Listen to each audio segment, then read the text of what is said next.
அனைவருக்கும் வணக்கம். எதிர்நீச்சல் தொடர்கிறது சீரியலில் நாளைக்கு எபிசோடில் என்ன நடக்குதுன்னு தான் இந்த வீடியோவில் பார்க்க போகிறோம்.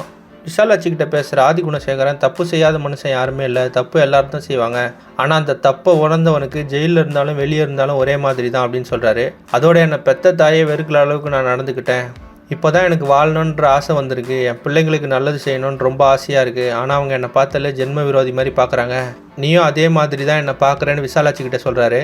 நான் பண்ணதெல்லாம் தப்பு தான், அதை ஒத்துக்கிறேன். ஆனால் அதை நான் சுயநலத்துக்காக செய்யலை, எல்லாருக்கும் நல்லது நடக்கணும் அப்படின்றதுக்காக தான் நான் செஞ்சேன் அப்படின்னு சொல்லி தன்னை நியாயப்படுத்திக்கிறாரு. குணசேகரம் பிறந்தான், குடும்பத்துக்காக நல்லது செஞ்சான் அப்படின்ற சந்தோஷத்தில் நான் போயிடுவேன் அப்படின்னு சொல்கிறாரு. நம்ம பேசுறது நமக்குள்ளேயே இருக்கட்டும், யார்கிட்டையும் சொல்லாதீங்க அப்படின்னு சொல்லி விஷாலாட்சியை கேட்டுக்கிறாரு. இதை கேட்ட விஷாலாட்சி ரூமை விட்டு வெளியே போயிட்டு கதறி அழுறாங்க. அதே சமயத்தில் தர்ஷனும் பார்கவியும் வெளியே போயிட்டு வீட்டுக்கு வராங்க. ஞானம் அவங்கள பார்த்து எங்கே போயிட்டு வரீங்க அப்படின்னு சொல்லி கேட்குறாங்க. உடனே கிச்சன்லேருந்து வர ரேணுகா ஹாஸ்பிட்டலுக்கு போய் அவங்க அம்மாவை பார்த்துட்டு வராங்க அப்படின்னு சொல்லி ஞானத்துக்கு பதில் சொல்கிறாங்க. அதுக்கப்புறம் ரேணுகாவும் நந்தினியும் தர்ஷனை தனியாக கிச்சனுக்கு கூப்பிட்டு போய் பேசுகிறாங்க.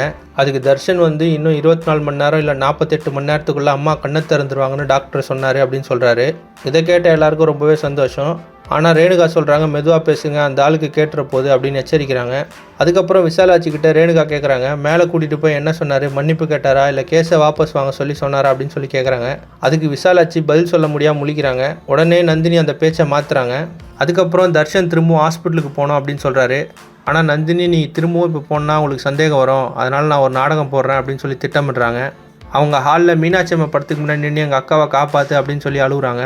இதை பார்த்தா கதிர் ஏன் இப்படி புலம்பிட்டு இருக்கு அப்படின்னு சொல்லி கேட்குறாரு. உடனே ரேணுகா அக்காவோட உடல்நிலை மோசமாயிடுச்சு அப்படின்னு போய் சொல்கிறாங்க. ஈஸ்வரி அப்போ வீட்டுக்கு வர போகிறாங்க. ஆதி குணசேகரனோட அடுத்த திட்டம் என்ன அப்படின்றத அடுத்தடுத்த எபிசோடில் பார்த்து தெரிஞ்சுக்கலாம். இந்த மாதிரி எதிர்நீச்சல் தொடர்கிறது சீரியல் அப்டேட்ஸ்க்கு நம்ம சேனலை சப்ஸ்கிரைப் பண்ணுங்கள், ஃப்ரெண்ட்ஸ் அண்ட் ஃபேமிலிக்கு ஷேர் பண்ணுங்கள். நன்றி.